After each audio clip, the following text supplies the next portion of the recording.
So welcome everybody to our first in the circle virtual panel community dialogue. My name is Sueri Burns. I will be your moderator. I want to shout out Kathy Randalls, who is also a part of our for lack of, we haven't totally agreed on it yet, but we pushing toward the ARC, which stands for arts. Who's that? Oh, Randy. Okay. Arts, racial justice, culture, and healing. And so myself, Kathy Randalls, Matt Schwarzman, who will be in the background working at gathering up all the information. And Matt is also who brought us all together. Jean just joined, who is also a part of our little family. Randy, who is like the godfather of our family, I would say, is here, and we're missing Alma. And so on behalf of our team, thank you all for being here. I was going to do a little poem because I am an artist, but I changed my mind. What I will say is that, and keeping it very, very brief so we can move forward, is that Louisiana, for the past 10 years, with the exception of 2018, has been number one in incarceration in this country. New Orleans, our beloved city, has been number one, the highest incarcerated city in this country per 100,000 capita, except for 2018, where we just fell to number two. That's a problem. And what we are hoping, what we believe that we're presenting here, bringing forth people who have been doing this work, people who believe that change is necessary. We don't want to be number one in those things. We want to be number one in art and in culture and in racial justice and in healing. That's what we want to be known for, not being number one in incarceration on any level, jail or state. And we are hopeful and excited about our new sheriff-elect, Susan Hudson, who we feel like can lead that charge. She did an amazing job at being the police monitor. She's open to the work that we have been doing. And so we are hopeful that what will be presented tonight and over the course of 3 weeks will ignite a fire, not just in her, but those under her command, that we can be more progressive in those four things. Elma, I want to acknowledge Elma, who just joined as well, who is a part of our little family, and excited to have Alma by way of the West Coast. And so that lets you see how far our reach is, but how focused we are on New Orleans, and we becoming a catalyst, an example for the rest of the country and the world. So let's move forward with our amazing hand-picked panelists, who we all dove in and chose who would be amazing for the first night to kick this thing off. So first, I'm gonna just shout their first names, and then they're gonna come back around and they'll tell you all about who they are, what they do, and why. And then we'll move right on in. So the first one is Jerome. Jerome, me and Jerome have worked together. Jerome will tell you about his organization. He's amazing. Then we have Gregory, who is an attorney, who is my brother, who I love dearly. He'll dive more into that. We have Ilambo, who is on too, has become one of my brothers as well. Amazing. And then we have the amazing, incomparable Asatua, and I don't have to say nothing else because she's gonna tell it if y'all don't know her already.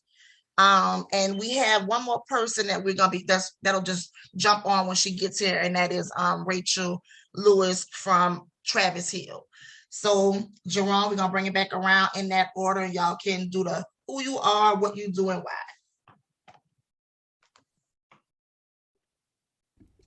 Yeah, good evening, everyone. It's my pleasure to be included in this discussion. My name is Jerome Morgan. What I do, I consider myself to be an activist, probably a special agent of the community, a writer, and a trauma counselor. And why is because, I want to be a part of the healing. I want to be at harmony and in peace in my time in this lifetime. So we'll keep it Thank you, short. Jerome. Greg? Good evening, everyone. My name is Gregory Carter. I'm an attorney here in New Orleans, a criminal defense attorney. Originally from Ohio, been in New Orleans since 2009. I got into the work that I do. To keep it simple and short, I just wanted to help people who look like me, make sure they get their second opportunity, their second chance, their third chance to be able to accomplish their dreams and goals. And one mistake, one bad decision didn't derail them from everything they wanted to accomplish in life.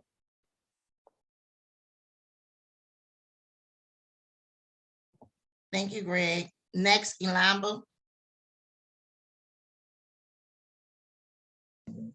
Good evening, everyone. My name is Masanjali Ilamba Gabo. I'm a inside community organizer, and I'm a patriot for human rights, for God-given rights to life, liberty, and the pursuit of happiness. I'm a patriot for equality, a patriot for equity.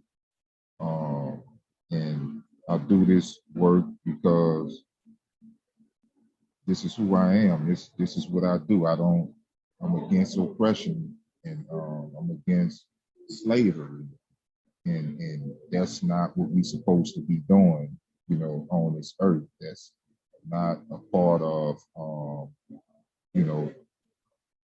the plan, in the founding documents, in the Declaration of Independence, as well as in the preamble to the states in the United States Constitution. We are not supposed to be creating systems and institutions to beat people up, to dehumanize them. That's out of order. So I do this because, for that reason, I just don't like, being oppressed. Thank you, Ilamba. Next is Asetuwa. Greetings, everyone. I'm greeting you from the inside of my vehicle as I leave class. I'm honored to be here. My name is Asetuwa Amoraminkum. I got into this work at a young age at Angola Penitentiary, progressed on to LCIW. And the reason why I'm into this work, because I firmly believe that art can be used as a weapon in the revolution. Art is my weapon.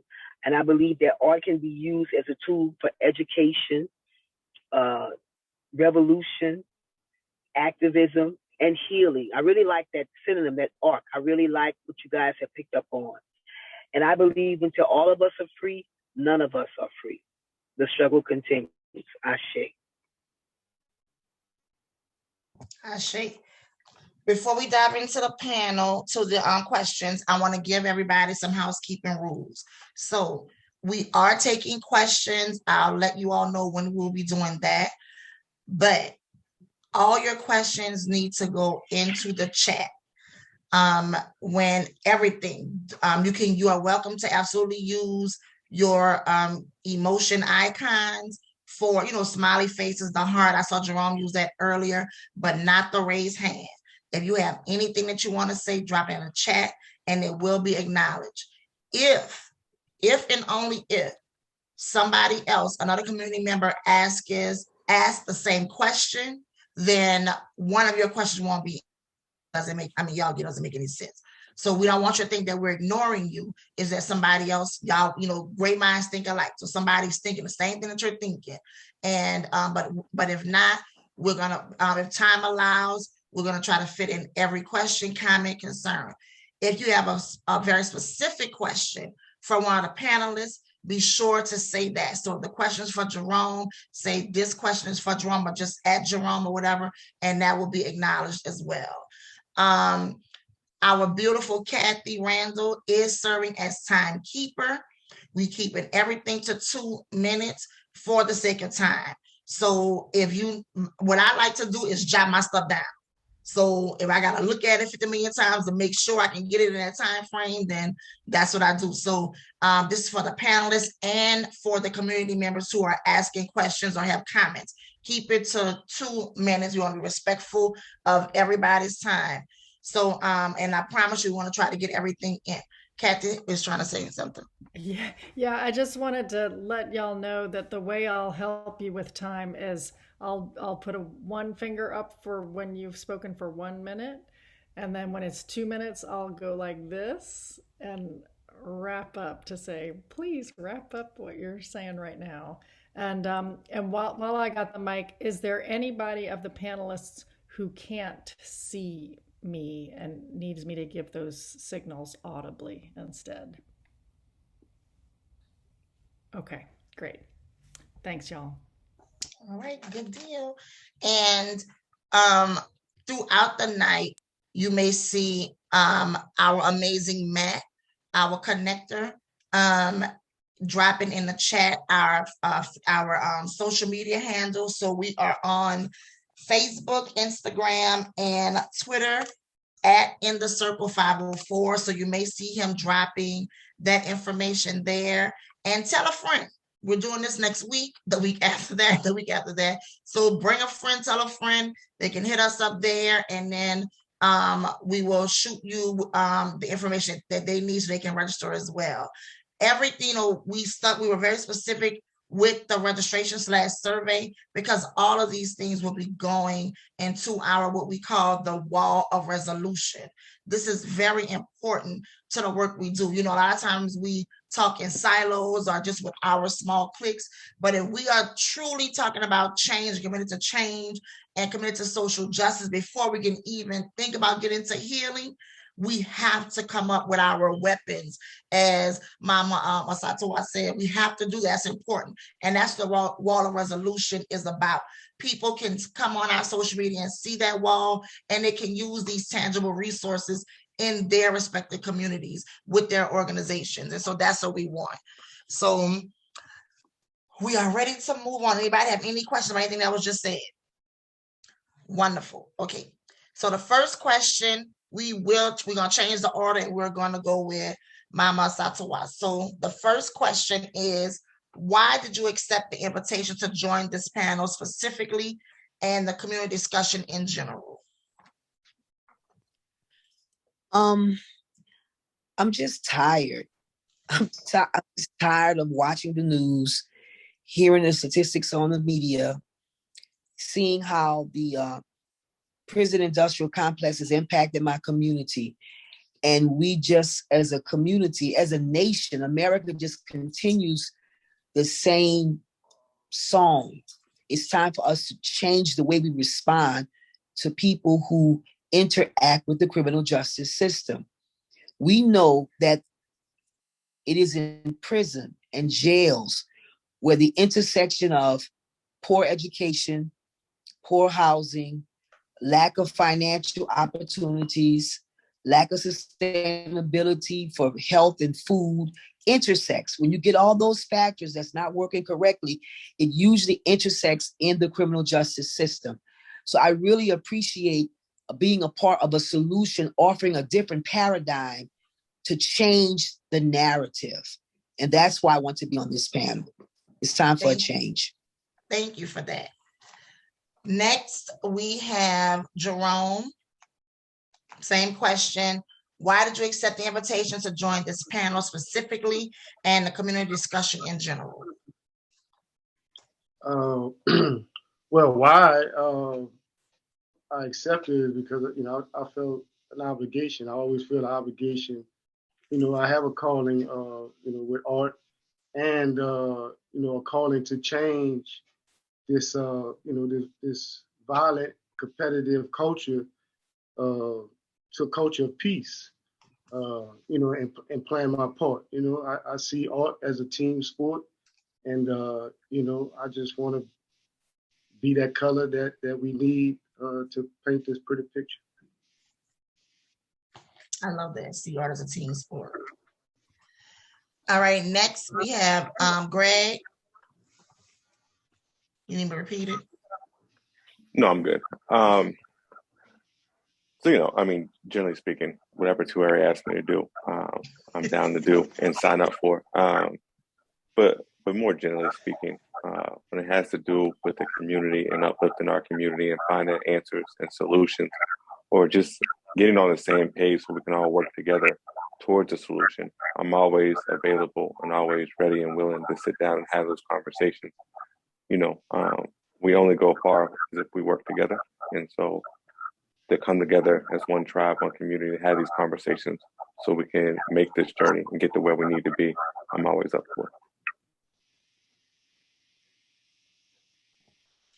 Thank you, Greg. I'm not the boss of Greg, y'all. Thank you, Greg. Next, we have Ilambo.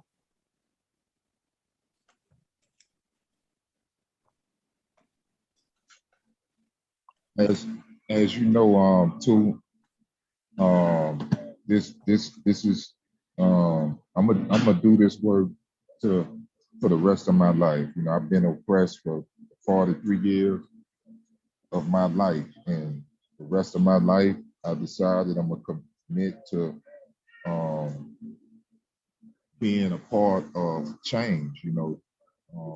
And being against the forces of oppression that are against me, that are against humanity. So that's why I want to be a part of this. To be able to whatever insight I could share and that could help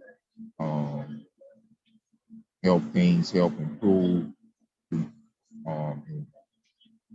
where we're trying to go. I'm with it. I'm all for it.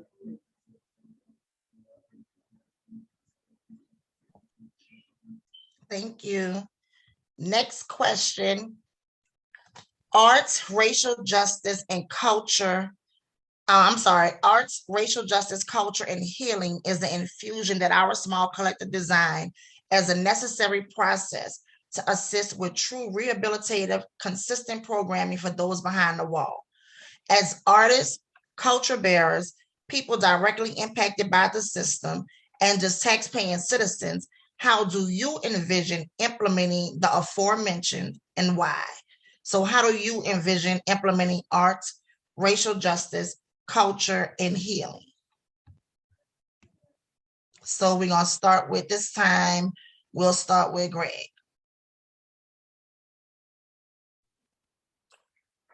So I think that's the ultimate conversation that we're having, right? Like, how can we all take our own individual gifts and work together as one team, as one community to uplift all of us? And so as an attorney working in the criminal defense field, I run into a lot of young brothers and sisters who are in the system and for whatever reason. And any way that we can help educate them, help use their talents, their gifts in ways that are going to create avenues for them to be successful, as opposed to being consistently in the system or being held back by the system, being held back by law enforcement in some way or some fashion, I'm always up for it. And so if we can channel their gifts and their talents into the art world to keep them so they're out of the courthouse, keep them out of the jail, then absolutely 100% I'm willing to do that. Same thing with racial justice, same thing with culture, and especially with healing, as our young brothers and sisters have seen so much trauma in their lives, just getting them back to a good starting point so they're not always working from behind based on what they've experienced in life. I love that. My head is down, y'all, because I'm literally taking notes of what y'all are saying. Next, we have Ilambo, same question. Let me know if you need me to repeat it. Repeat that. Okay. Yep. Let me get just to the basics of it. And I'll introduce Reggie after that. So as artists, culture bearers, people directly impacted by the system, and just taxpaying citizens, how do you envision implementing arts, racial justice, culture, and healing, and why? I would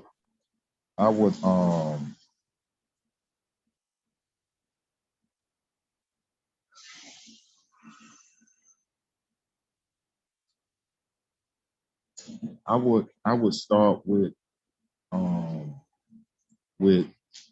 taking the Declaration of Independence and putting that up in places, just the writings, where it start off, people, the guys on the inside, I think that that's something that's important, for them to see, and to know that we all are created equal, and we inherit certain inalienable rights by virtue of our being born human and being born alive and having the breath that God breathed into the nostrils and made a living soul. So I think that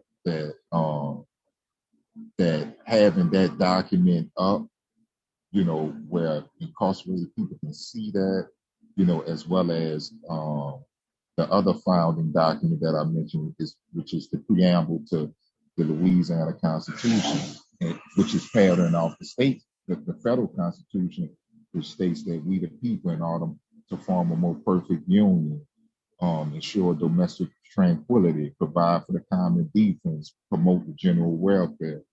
I think that's the starting point. I think I would like that to be put up and where people can see it. And I would like to institute class discussions on that, in here, and give everyone the opportunity to talk about what is a more perfect union. What does that look like?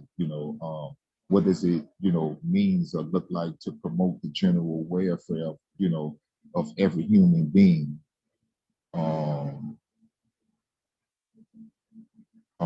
Also the United Nations Charter on Human Rights. I would that is another important document as well that is important for incarcerated people to know, that every person that is, born or have certain inalienable rights, and that, the right to be treated with dignity, with respect, and having adequate, food, adequate housing, adequate water, the things that they need to make them feel human, part of the human family.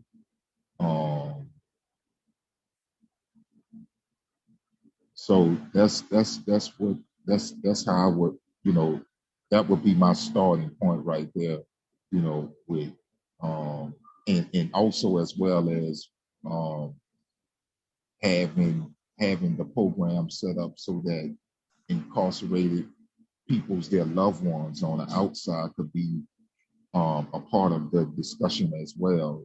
I would like to see programs like that instituted, and so. Hey, Lambo, your time up. Okay. Move on to the next. But all those were amazing points. And I think that ties back into what everybody has said, especially Mama Setawai, about that education piece. A lot of times too, we don't look at education as being creative, but it is creative. And having that information posted absolutely behind the wall where folks can become informed, whether they are teaching themselves or somebody who understands the law that's behind the wall can teach that to them. I think it, allows them to one, be educated, and two, to be able to stand up for themselves and for each other. So I think that, yes, absolutely, I agree with that. Before we move on to Mama Satawa and Jerome, I want to introduce one of our other panelists, Reginald Johnson. Reggie just got off of work, so that's why he's jumping in. So, Reg, you introduce yourself really, really quick. Yeah, how y'all doing? I'm sorry I'm late, but as she mentioned, I just got off from work and I'm trying to drive. I pulled over for a minute. So I'm Reginald Johnson, but most people that's close to me or that knows me call me Reggie for short. I'm the outreach coordinator for Bought None by Design. I don't want to take too long. But I was incarcerated for 28 years myself. I was incarcerated at the age of 15, and I was released because of the Graham decision, the United States Graham decision in 2010, stating that it was unconstitutional to give a child 17 and under life without parole. So I could discuss a little bit more because I'm trying to concentrate. But anyway, that's basically my story. I could go further in detail in a minute, but allow me to poke this coke because I don't want to get in a wreck. I wouldn't be much of a outreach coordinator if I wasn't there. So I'll let y'all continue, and I'll get back, once I poke this coke. And I'll say Reggie is amazing. Reggie was an Angola, but he did not say too that we are actually working and fighting for Reginald to be exonerated for his charges because he was incarcerated, something he did not do. So much like Jerome, and they both know each other as well. So he went at the age of 15 and came home at 42, I think. 43 years of age, which is criminal in itself. And so we're working to exonerate Reggie. So I want to give that little piece up really quick. So all right, Jerome, it's on you. The question is, arts, culture bearers, all that amazing stuff that we've been talking about. How do you envision implementing it, and why? Well, I mean, I'll answer why first, if I'm able to. I mean, why? Just like echoing much of what has been said already. That my thing is that education is improvisation, and improvisation is art, and art is the key to imagination, which gives you creativity that creates freedom. So ultimately, the outcome of getting people involved in art will be giving them their freedom. And art has the power to change competition into cooperation. And so, art has been my protection, my provider, my guidance, and my healing throughout my experience in being placed in foster care at the age of 3, falsely arrested at the age of 17, and wrongfully convicted and sentenced to spend the rest of my life in Angola prison. And there's many different forms of art.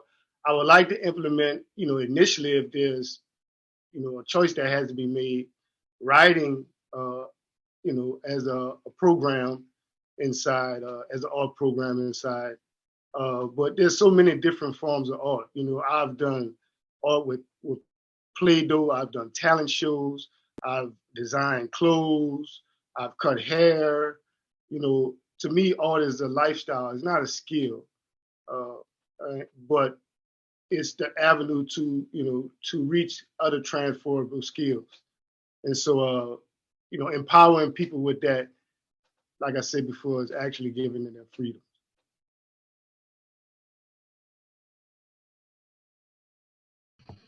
Thank you, Jerome. I love what you said too, and especially mentioning about being a barber too. Some people don't look at that as an art. That is an art. That is an art. What you can do with clippers or scissors, curling knives, all that stuff. My grandfather cut hair for almost 75 years. So he literally just stopped in December. So of last December. So that is absolutely an art. And I think that, and I mean, we're from New Orleans, right? So anytime somebody comes with bottle caps on the bottom of their shoes and tap dance better than somebody with some tap dance shoes on, we some creative people here in this city. So absolutely agree. All right, Mama, what you say? I like to talk about the implementation process. First of all, we're going to have to set about in changing the mindset of the community in the criminal justice system.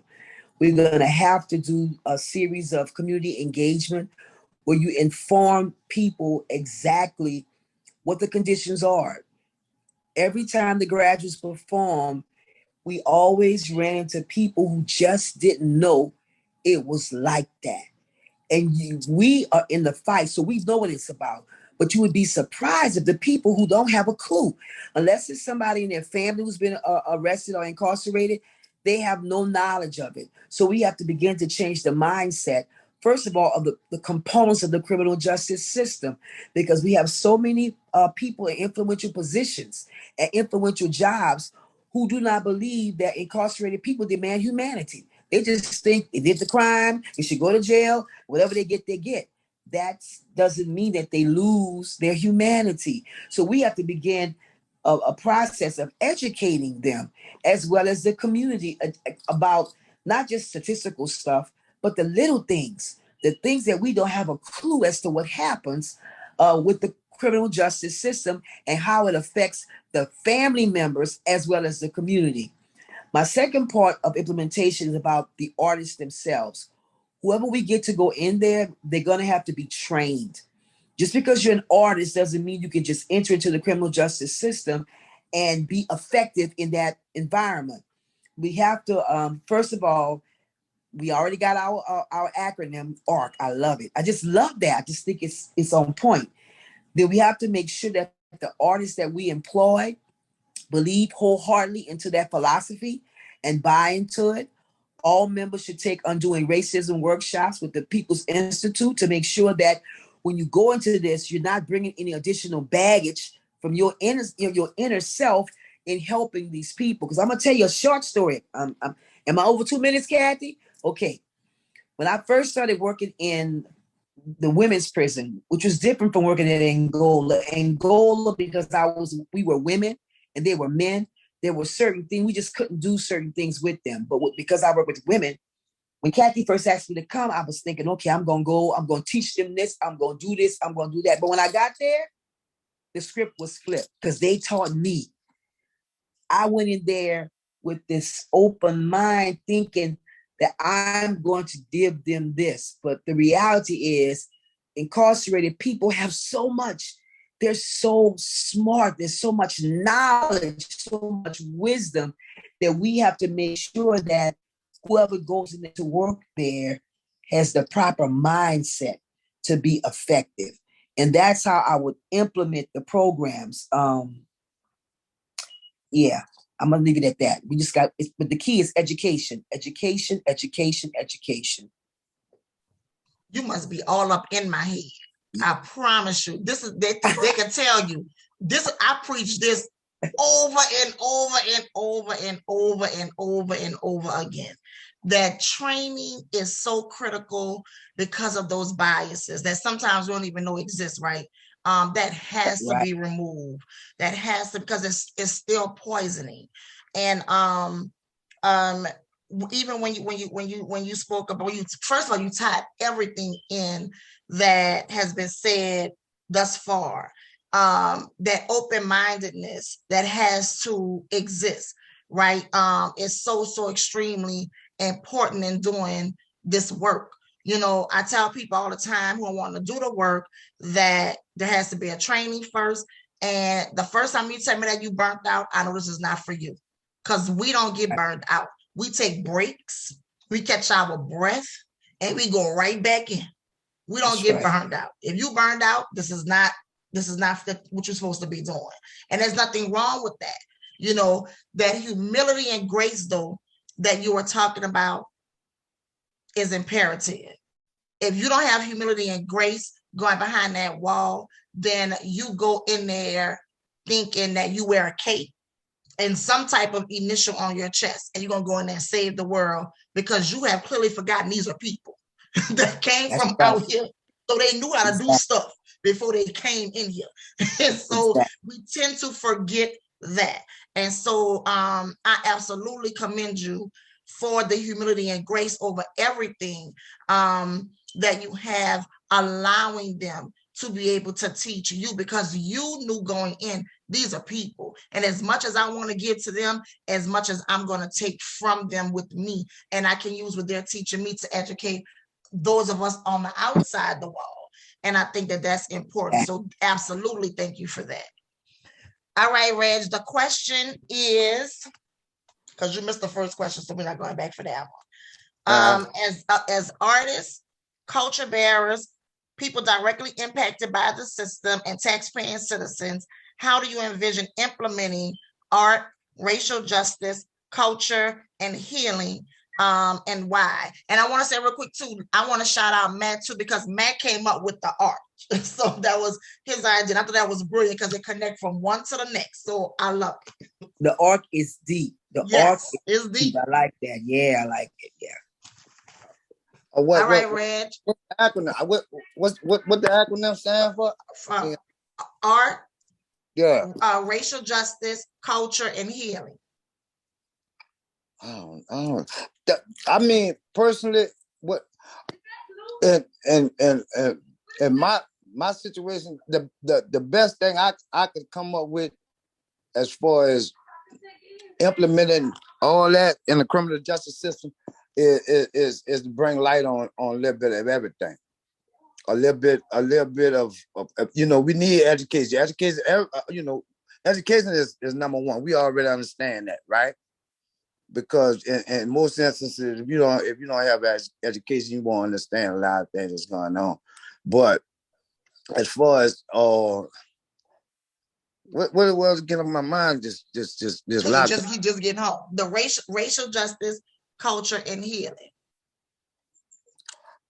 We got to bring attention to it, just like the lady mentioned. A lot of people that just don't know.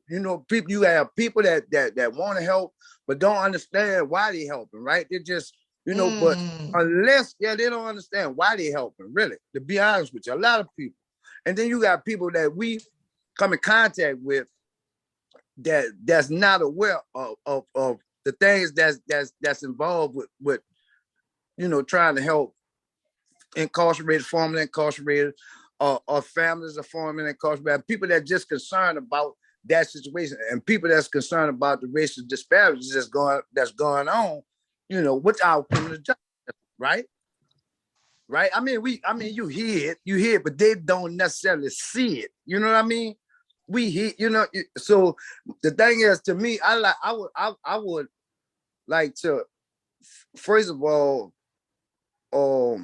inform people and let them know exactly what's going on and show them statistics, right? I mean, people get involved with things that they really don't know. I mean, I watched Malcolm X the other day, right?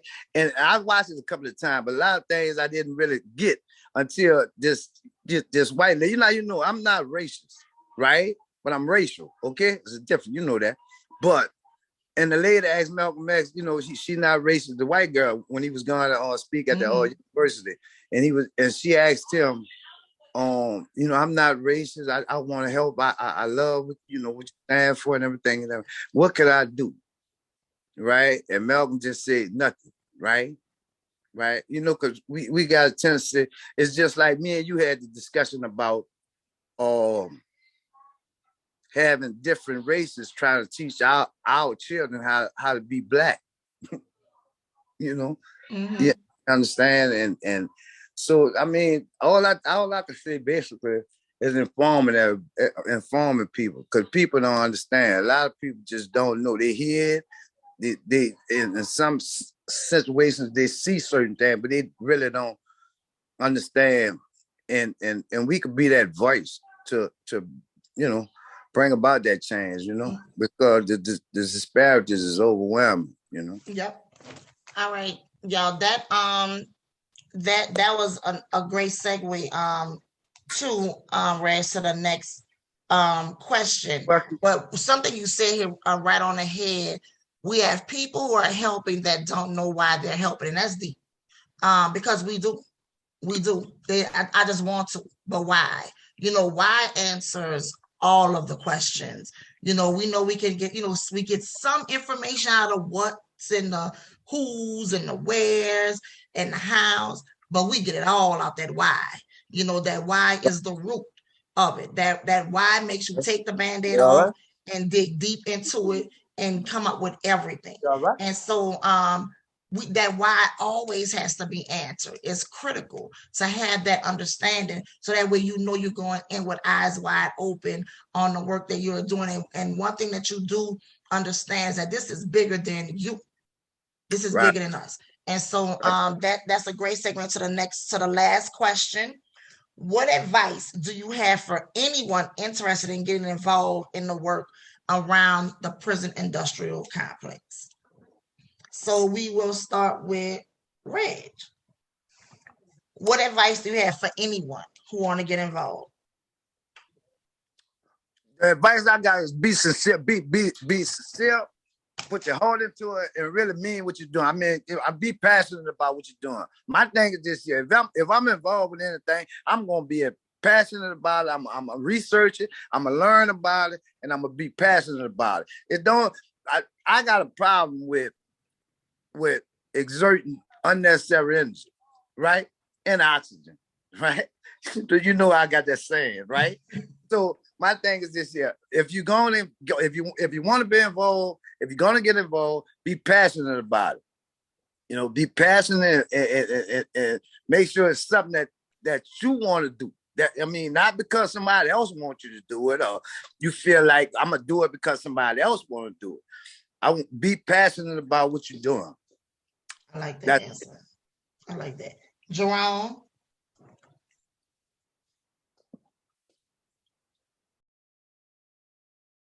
Repeat the question for me. I heard the question. I just want to. What advice do you have for anyone interested in getting involved in the work around the prison industrial complex? To know that it's a instrument of oppression. To never question that. Really, that's my main advice. To know that this issue that we're dealing with of incarceration is an instrument created to enslave our minds. And, any other idea of what you're going into will lead you wrong. And just as what you all were saying earlier, that don't be surprised to go in there learning more than what you thought you was going to teach. Mm-hmm. And that and that every person is a human being. View them as your closest family member, and that should lead you in the right direction. We're trying to help and trying to make an impact on these issues. Mm-hmm. Thank you, Jerome. All right, Mama, what you say? What advice would you give somebody going? And I think you laid out the first time the question before this too, but what advice would you give anybody want to do this work? Well, number one, be ready for the long haul. This is a lot of work. This is not nothing you just do for a year and then you're done, because it's so tied into all the other challenges and issues of being Black in America. Number two, be for real. You gotta be for real, because game recognized game. I mean, you can't go in there on some pompous platform, to use it as an opportunity, let's say, to write grants and get money and all this kind of stuff. You got to be really committed to the cause and understand it's sometimes it's work without compensation, financial compensation. The glory is in the work that you do that really impacts your community. And when I say community, I'm talking about incarcerated people still being a part of the community. Yes. We got to make sure we convey that. Just because you're incarcerated, it doesn't mean you're not a part of our community anymore. That's still our community. So be ready for the long haul. Make sure you have good understanding with your family, because sometimes family doesn't understand the sacrifices that you have to make. So if you commit to doing something every Saturday or every Monday or 2 times, 3 times a week, and your families, they don't understand why you have to keep doing that. Why you're not doing this. So you have to be able to convey to them how important this is to you, and that it's time for us as people. I don't understand people who are not working on an issue. We got so much stuff wrong in this city in New Orleans. Pick one. Which one you want? Mass incarceration, housing, elder. I mean, pick something. Everybody should be working on something. So my 3 things is be ready for the long haul, be for real, and have a good relationship with your family. Be able to explain to them why you're doing what you do, because you're going to need your family support. And my other advice is to take care of yourself. Get your rest. Take your vitamins. Be healthy. Because you can't take care of nobody else if you're not taking care of yourself. That's it. That was amazing. That's a part of our thing with the healing too, right? Those of us who are doing the work have to take time out, take a breath. We have to, go through the things that we go through and replenish so we can continue to pour. So that was a mouthful. And a piece with the family, having understanding. When I was born into this work, and when I became as a teenager, you string, you do your thing. And when I became an adult, my mama sat me down. My mom was an activist, my grandmother, and my mama sat me down. And as an adult now is different from a child being an activist. And she said, look, you sure this is what you want to do? Are you ready? And went through everything. We talked about, I could go to jail, and I'm looking at her with my eyes. We said, yeah, get real. And she going through everything with me, but because she went through it. And so those conversations are important, but she still supports me to this day. So those things are important. Those are extremely important. I have my own kids now who I don't force it on, but they have great understanding about it, so they know. So it's those are things that are extremely important when we are doing this work, and doing it as activists who are artists, and bringing that infusion to the prison, whether it's local jail, state, federal, supermax, whatever. Those things are important. Greg, the same question. What's your advice? I would start by echoing everything the brothers and the good sister had to say, being genuine, being humble, being disciplined, being passionate, putting in the work.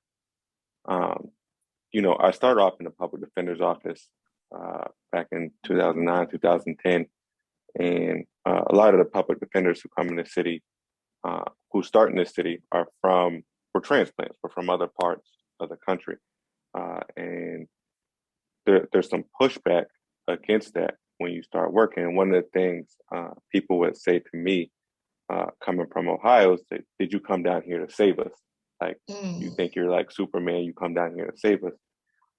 And my position always was, and still is that people in New Orleans don't need saving, right? Like, they're not victims. We're not helpless on the side of the road. What I am is an arrow in the quiver of the people of New Orleans. Like, I'm a tool that the people can use to free themselves. And that's the way I look at it.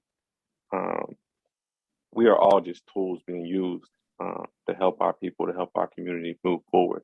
None of us are saviors, and none of us should look at ourselves as saviors. All we can do is just keep fighting, take one step at a time and move forward. And, I would echo what everyone has said in terms of taking the time to heal yourself and taking the time to be at peace yourself, because, what she was just telling us is that there's too many issues out here for everyone or for anyone to be resting. Like, everyone should be working on something. And I think that's so true, but also that's a heavy burden to always look up and see so much wrong and see so much work that needs to be done. And I think it's important, one, that you do the work, but two, you take the time to embrace your family, embrace your loved ones, embrace your community, because outside of the work, there still is a lot of joy in the city. There's still a lot of joy in our community. So embrace that as well as you're doing the work. I love that. Yes, absolutely. All right, Lambo, same question. And this is the final question. Guys, 2 minutes. All right. Well, mine's going to be coming from a different angle, because I consider myself a guerrilla. So I would tell people to just my advice would be to make, this is a war. I will let people know that this is a war. Slavery has never ended. I mean, you watch the documentary 13th and you see how the system of slavery was put back together again. I mean, it's broken down clear, how they put this system of slavery back together again with the exception clause in the 13th Amendment. They forgot all about Section 2, which was supposed to be to protect enslaved people, So since racist people decided to ignore that and just focus on how they could re-enslave people, through this exception clause, and then they begin to implement black codes, convict leasing, and lynching and segregation and all this tough on crime thing, that this is a war. So you should prepare yourself for, for war. You should study war, the art of war. You should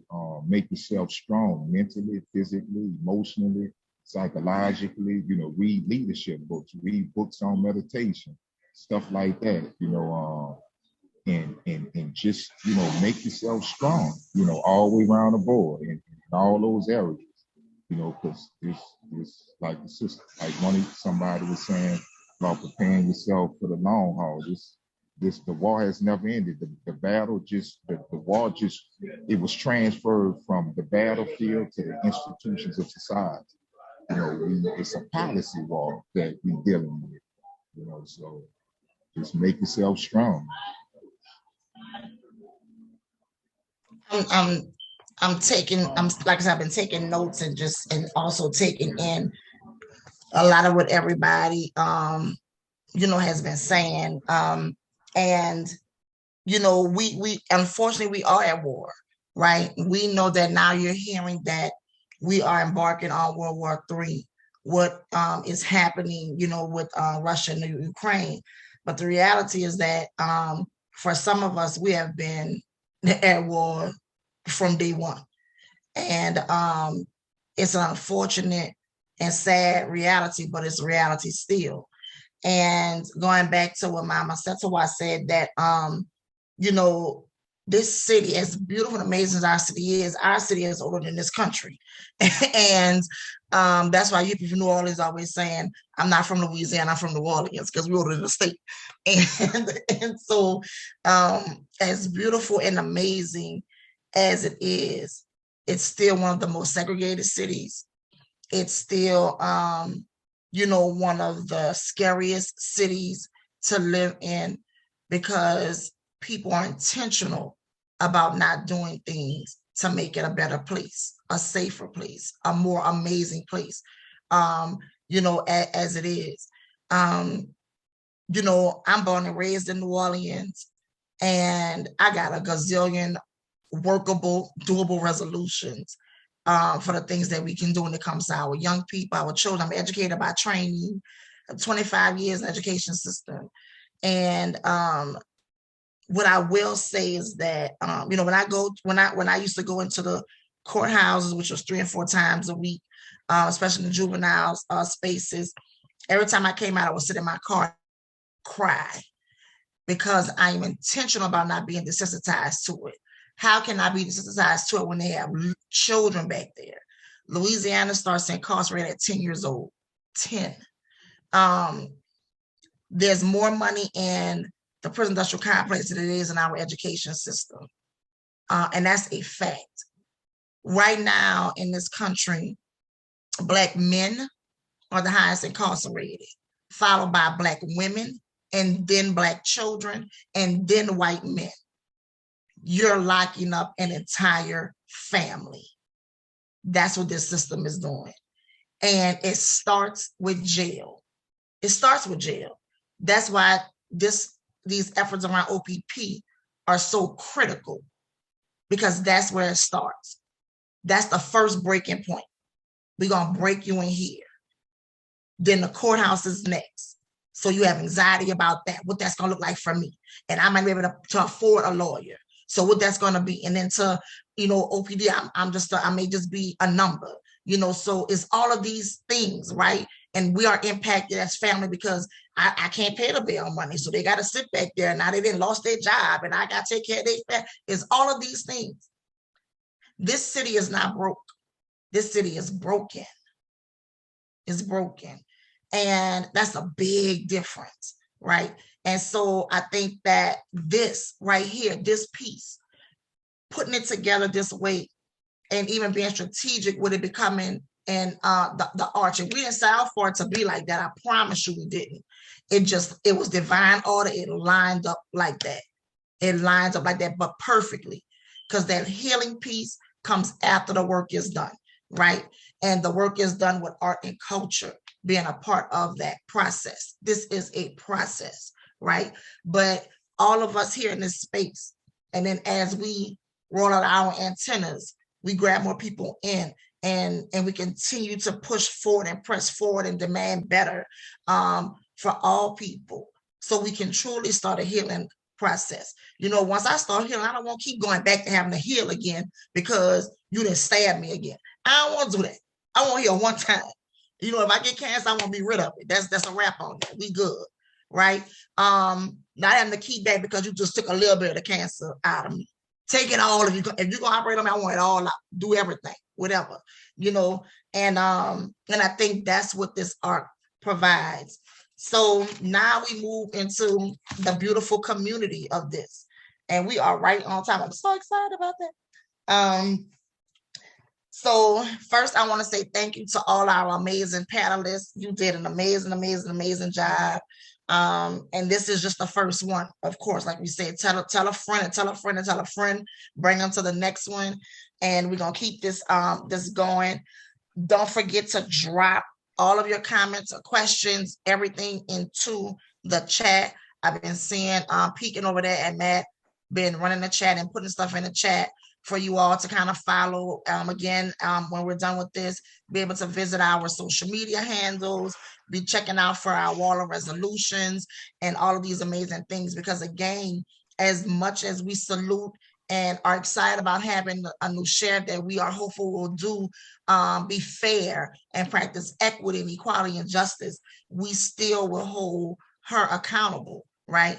And that's part of the work that we do. And that's what that wall of resolutions in part is for her, but it's also for the community to be able to go back and start to implement those things there. And then check out some of the folks too, Jerome and Greg, who are doing the work. You know, everybody here is on social media. You can, you know, link up with them and see how you can be supportive of the work that they're doing as well. So we will start with any questions we have.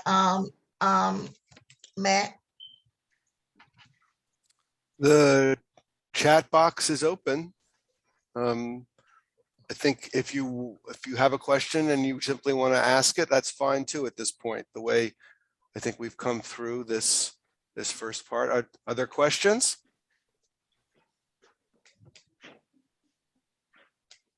Huh? All right. Well, I would be interested in asking people a couple. I mean, and Alma, you know, folks that we haven't heard from yet, but who are in the room. Kathy, you want to? Yeah, well, I'd love to hear from y'all because Asetoa and I work in the women's state prison, so Louisiana Correctional Institute for Women, and it's, you know, sadly, we tend to work with women who are there for a long time. So we develop relationships with the women, and you know, we do theater work, we do performance and dance, and yeah, so we have the opportunity to get to know a group of women and create work over an extended period of time. So I'm curious if anybody here on the call has done work in more of a jail situation like OPP, where it's like, where I imagine the door is revolving pretty regularly and you don't tend to have the same people in a session every time. Mm-hmm. And there's no stupid question. Alma, please. Well, hi, everybody, and thank you for your really heartfelt and inspiring comments. I'm I'm a visitor, but I'm not a tourist. I've been involved in arts and corrections since 2011 in California. We restored funding for the arts programs. It's now quite a substantial program, but my own experience was working with a choral music program at San Francisco Women's Jail, which goes to your question, Kathy. And yes, there was more turnover in the jails, that's true. Although with so-called realignment in California, they're keeping people longer in county jails instead of sending them up to state prison. So there's a lot of funny twists into this and not enough room for programs.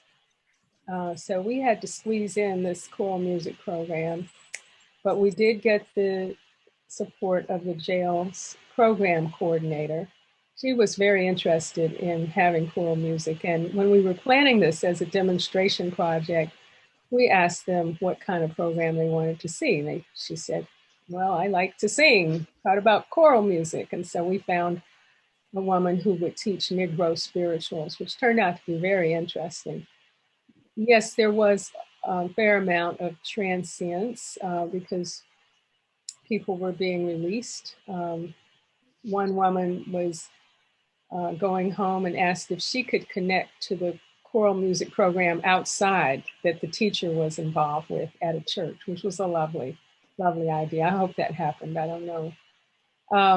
And there was so little attention of that sort that we really bonded with the women, and we all felt pretty sad when it was over because we knew we would no longer have that relationship with them. But in spite of all of that, it was really profoundly effective, and they learned, I think, how to get along better with each other and how to get along better with themselves. We talked a lot about relationships, respect, expressing gratitude, and they would come back to the next class and tell me how these things were working in the facility. So I think that it can work in the parish jail. You call it prison, don't you? Yeah. I'm still trying to understand the language there. It can work, especially for a short-term program. If you don't have expectations that you're going to be doing the same thing with the same group of people for a year, that's probably not going to happen.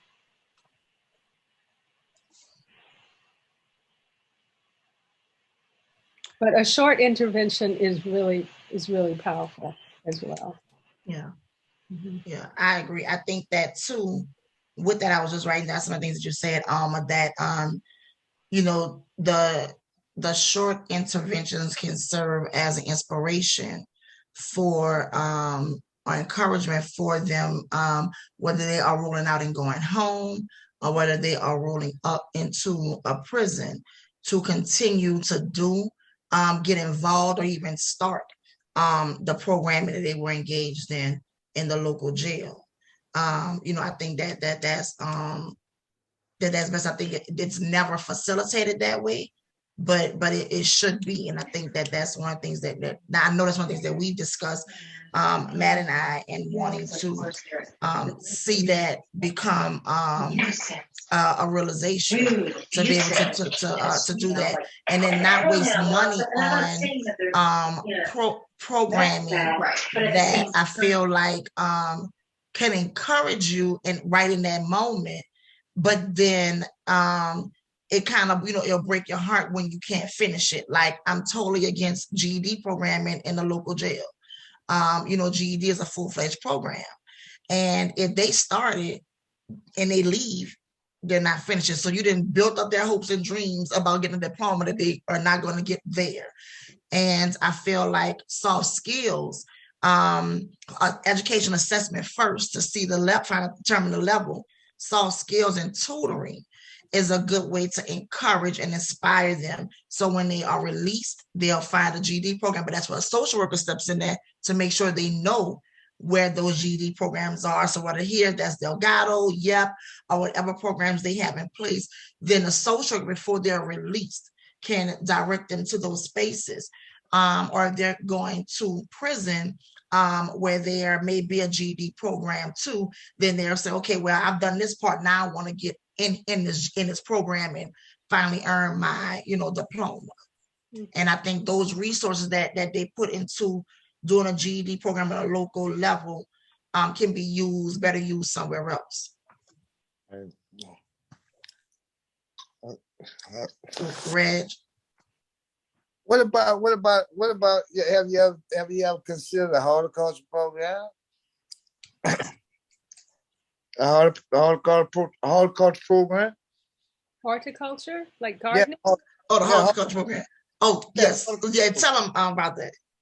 Well, I started the horticulture club. So, I graduated. I graduated. I got a degree in horticulture, but that'll be a nice program as well. I mean, even if they don't complete the course, right? Mm-hmm. I can say this. Initially, I got in horticulture vocational school to get out the field, right? But it grew on me, right? Because a lot of guys like, man, I don't remember no flowers, right? But we after being there a while, we learned that we don't necessarily use flowers. It's flowered after after it blossoms, so it's plant, really, So, but it grew on me, right? Horticulture. I mean, basically horticulture is the science of plants, right? But I think that'll be a nice, that'll be a pretty, because I'm gonna tell you, it did a lot for me and a lot of other guys that was in that program, because most of us, we got in that program just to get out the field. Yeah. I mean, it's gardening, but it's science though. Right, that's what I was gonna say, and you learn so much from the horticulture. Even if you started, the beauty of it starting, if you start in a local jail, that is something that can be continued by somebody else and it's ongoing, and it's a necessary thing, right? We need it to live, we eat from the garden. It teaches you how to go back to that, right? When we talk about health and wellness, you have that aspect from it, the science aspect of it. I think that's a great program. It also teaches you discipline as well. Yeah, I mean, because we know. I mean, a lot of people don't really understand that the plant is a living organism. It's a living. It got to urinate. It got to defecate. When I first learned this, it was something crazy to me, right? It was like, man, y'all crazy, right? You telling me this because I wasn't aware and I didn't know until I was actually in the class and it grew on me, right? And for a lot of guys that's coming off, that's in city jail, they coming off the street and they fighting these charges and whatever, that would be something like, man, but you also have some that would say, let me try this here. And it could actually be a career for a lot of people. I was about to say entrepreneurship. Yes, absolutely. Right. Yes. Yeah. Can I intersect? Say something. You peak what you said and what the brother Reginald said. It sounds as if that Susan needs to develop partnerships, with other organizations outside of the prison. Personally, I think it would be a great idea if someone started a GED program at the prison, at Orleans Parish Prison, which is really a jail, and they got released, they ought to be able to come back to finish the GED at the prison, just as a class thing. But if that's not possible, you develop a partnership with Delgado or whoever. But to me, that breaks the continuity of the person finishing a GED. He needs to finish in the same environment with the same teacher so that he can be successful, he or she can be successful in passing. That makes sense. It sounds as if she should begin developing partnerships with all kinds of people, all kinds of businesses, because one of the problems that the incarcerated individual faces when they get out of jail, people don't want to hire them because of their record. But if they had a partnership already established, then they would have a certain percentage of their workers would be employed, because they would say, okay, we got this partnership, we're going to hire so many of them so that it could actually benefit everybody all the way around. And to Reginald, you need to look at Stevie Wonder, The Secret Life of Plants. They have memory, they have emotions. I learned this. I completed the course. I started the horticulture club in prison. Right? Mm-hmm. What I'm saying, I learned this. I didn't know it initially. I was thinking my instructor was crazy or something, right? But I learned all of this.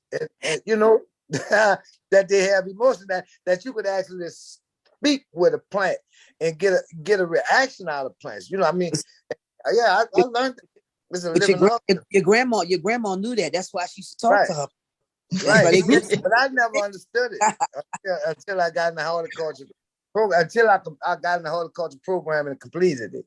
You know, I mean, I was like, man, I'm just going there to get out the field, right? But it grows on you. You know, it actually grows on you. When you could plant something from a seed or a cutting, and see it blossoms. You know, blossom. You care for it and it blossoms. That's like taking care of a child. Well, and we've seen that experience with people who go through arts programs when they're inside. Right. They start to bloom. They have a different personality. They have potential. They have confidence in their ideas. They have voice. And so I just wanted to mention a new program that we're starting in California. We just launched it 3 weeks ago as a pilot project in San Diego, where we've placed 5 people who were recently incarcerated in paid internships with nonprofit arts organizations. I'm actually going to San Diego tomorrow to do a workshop, which will include some conflict resolution exercises, goal setting, and other work that we're doing with these folks. But they're so excited about getting a job like this because it's a hard time for anybody to get a job with arts. And so we're giving them a bridge to viable employment in an area they have come to love. And so that's when you mentioned partnerships, I think it was Asetwa, that is maybe an area to explore with the state prison system and philanthropists, as well as the folks that run the jail, Susan and so forth. How do people get viable employment when they come out? Right. Yeah. Elambo's hand is up, and after him, I think we move into our last piece. So we have like 2 minutes left. Elambo, the last 2 minutes are yours. Yeah, I had to run, so I just wanted to jump in right quick and just say this last piece.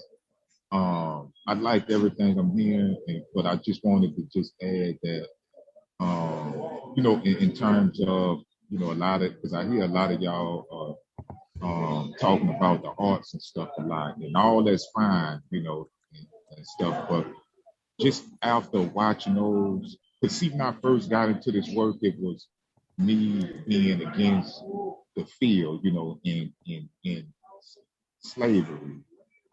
Hold on 1 second, bro. Hold on.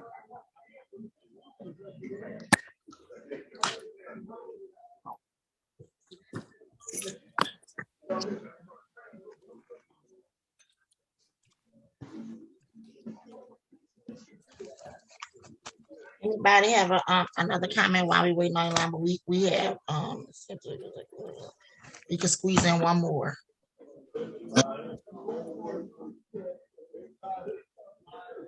Nobody? Hold your peace. I guess I'd just love to hear Lisa and Chris.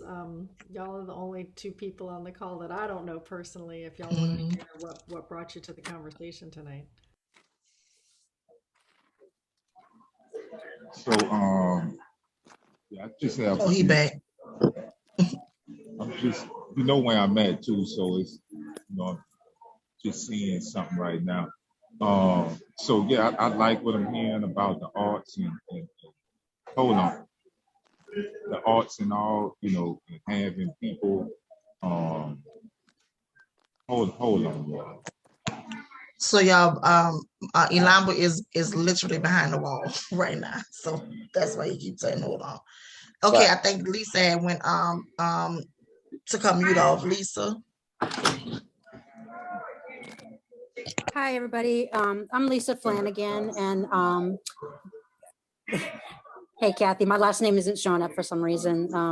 And Matt had invited me, and I've worked with some of y'all here before when I was at Xavier and do performance work. So I just wanted to be a part of the conversation as an educator and someone who does performance work and who's committed to New Orleans and, her beautiful troubles. Thank you, Lisa. Welcome. Chris.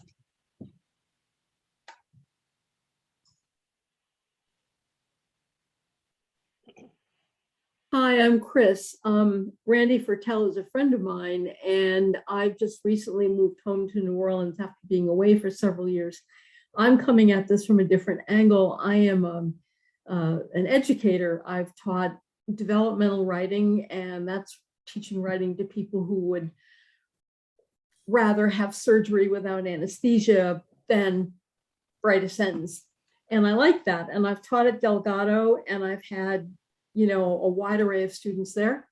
So I'm not coming at it from the arts perspective, but I am coming at it fully aware that when you give people the gift of writing skills, however simple, you have empowered them to not only express themselves, but to understand more of the writing that is coming at them. They become better readers, they can respond. And that's an empowering thing. And I've always loved that. So that's why I'm here. Absolutely. Thank you, Chris. All right, Ilamba, you have 1 minute if you want to finish. All right, yeah. So I'm feeling the arts thing and all that, too. But, like I say, and when I first got into this, it was me being, against slavery, working for free, So, and I just always believed in being treated fair, being treated right, and so the more I became educated and started reading and learning, about this system, the system of imprisonment and the 13th Amendment and how, it's shown in the documentary how the system of slavery is put back together and how the policy war kicked off, with the black codes, with the convict leasing, the segregation, Jim Crow, the tough on crime thing that they did in the 60s, starting with Barry Goldwater and them, and George Wallace and them, and then Nixon took it and ran with it to the White House, and it became a success story, and how, the only reason it became a success story is because they was able to successfully assassinate a lot of our leaders with this COINTELPRO thing that they, was running and stuff. So, when I came into a knowledge of that right there, and we all know, even with the crack cocaine and stuff, there's a documentary on Netflix, Crack Cocaine, Corruption and Conspiracy, and the Nicaraguan Contra affair with the CIA and how they flooded black communities with dope and then started a tough on crime thing. So the arts and stuff is fine. All that's fine. I'm not against that. But the thing is that, there's a huge population of our people that's incarcerated that have been attacked. We come from ghettos, we come from poverty, and all sorts of, oppression in our communities. You talk about it all the time, like even with the way the budget is dealt with in New Orleans, much of it is going to police, jail, surveillance, and very little to families and stuff. So, the fight is trying to get our people to understand that they're human beings. They and not to, to have them to understand the war. What before they got locked up and went to jail, how they was being oppressed in those ghettos. You know, we need to understand that. That's very important. All right, so we have to move to the last part of this, which is a perfect segue, whether you realize it or not, Elambo. You just told a story. And storytelling is extremely important. That's why the arts are important. If you just talking most times won't capture anybody's attention. Put in art form and you get an audience. And that's the beauty of art. When you know how to infuse it properly, that's what art is able to do. And you just told a story from the pretty much when Black people were kidnapped, and although we landed across the diaspora, but coming here all the way through the Black codes, I heard all of those things. And it takes skill to be able to do that, to capture the minds of your audience, people who are listening to that. And so that's how we control the narrative, right? You hear people saying all the time, that made out of a buzz term, but when we are intentional about controlling the narrative, we're able to pull that in, which I'm excited about this part, because this shows us what art can absolutely do. I remember when I was going to William Frantz Elementary School, historical school here in New Orleans, the school at Ruby Bridges, actually desegregated. That school was in my community. It was in Jerome's community. And I went there in kindergarten. In second grade, I got an introduction to spoken word, and not in the form of my mama would play that in the house, but not like that. Actually got taught spoken word, and then was started to compete in poetry and speech contests around the city and the state that were stories and poems by Black people, for Black people, telling our story. So even though I had it in my house, I got it at school from my school psychologist, who introduced us to that, and had this little 7-year-old girl competing against 10-year-olds and memorizing, having a stage presence, and captivating audiences.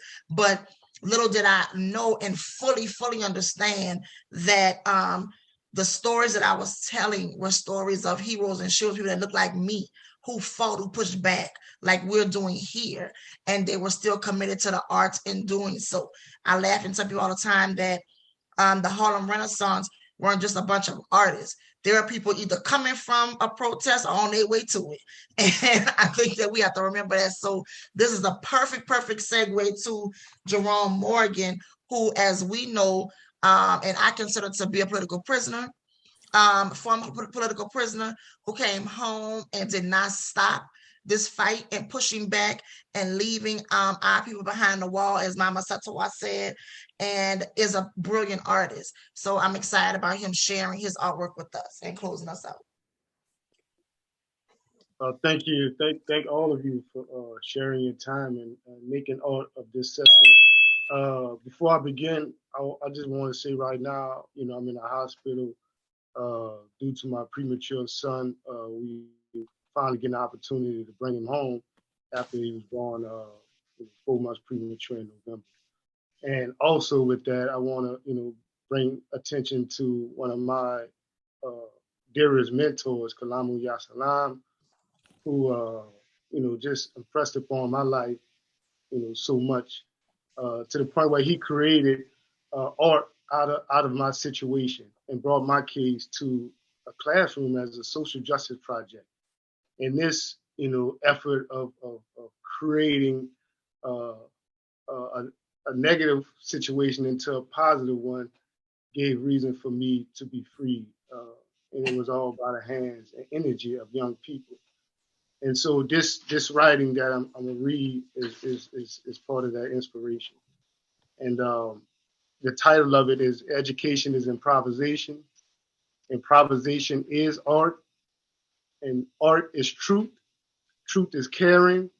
Caring is love, and love is humans being free. Long title. So my very first love during my childhood was the sport of American football. However, my early talent in creating art was the primary characteristic that enable me to deeply imagine a hope and faith that result in a balance of efficient physical capabilities. This I had to master during all encounters. As a maturing male human being, what is activism? Provide and protect was identified as my most basic creative foundation. Reservation, observation, and compassion acted as my personality very early in life. Growing from an infant in places housed by state-paid parents with a house full of non-related children who had no other parent. At least I would see my biological mind from time to time. Once I felt that a person was positive people, it was easy to create a genuine line of communication from that point on in the art of getting to know one another. My main intentions are no more that my goodness is not dishonest and my limitations are not faults, but merely human imperfections. My pain resulted from being born in an oppressed life. No excuses. Human imperfection creates spiritual perfection. My way of living resulted in me doing unto others as I will want them to do unto me. Some people take their hurt out on others, and good people share their goodness with others. My imperfections birthed my imagination. I've always been small in stature, but big at the core of my dignity. As a young maturing male, I figured if I couldn't provide and protect due to my obvious lack of force, I still found myself to be richly blessed enough with the ability to use more of a psychological force to be the best example of the male that I discovered in my ancestors, who have forever made my soul their community. Being an artist meant channeling the negative into a positive beauty. Thank you. Thank you. Thank What's you up, so Jay? much for that, Jerome. Yes, yes. What's say? Yes, gonna What's say, up, Matt. Jay? He can't. Thank you so much for that, Jerome. I think again too, that kind of gave us, I know for me, a visual of his upbringing, but and the resiliency, right, that he spoke about throughout it, but also too that of the other children, too, that was raised with him, you know, and in those spaces that he endured and he pushed through, and he's still here with us. So don't forget, we back here next week with our local artists and funders and some politicians and all that good stuff. So tell a friend, so they can tell a friend, they can tell a friend, and we can make this thing connect for real in a real way, so we can do some real, not that we're not doing the work, but now it's important that we connect in doing the work and stop working in silos. And this, I think this platform that we have created with you all is different from anything that we have been able to see in New Orleans when we talk about the OPP, Orleans Parish Prison, and what we know we've had to endure for forever with that little prison. And so I'm excited about that. I want to shout out Gene. Gene has been dark and listening, but Gene is also a part of our little family as well. And he's a New Orleanian too, and a creative. And so I just wanted to just shout Gene out really quickly. Hey, Gene. But thank you all for spending part of your evening with us. In the words of Jay-Z, you could have been anywhere in the world, but you were here with us. And we appreciate you again. Don't forget to look out for our social media handles, which is we're on Twitter, Facebook, Instagram, and are we on not LinkedIn, Linktree. And we are in the circle 504. So check for us and follow, you know, a lot of stuff we're gonna be posting up. A lot of this will be coming from tonight, and you'll see it up on our wall of resolutions, some other good stuff as Matt and I work through the night in the morning to get that up. But thank y'all again so much. We appreciate y'all as always, and we hope to see y'all next week. All right. Peace, deuce.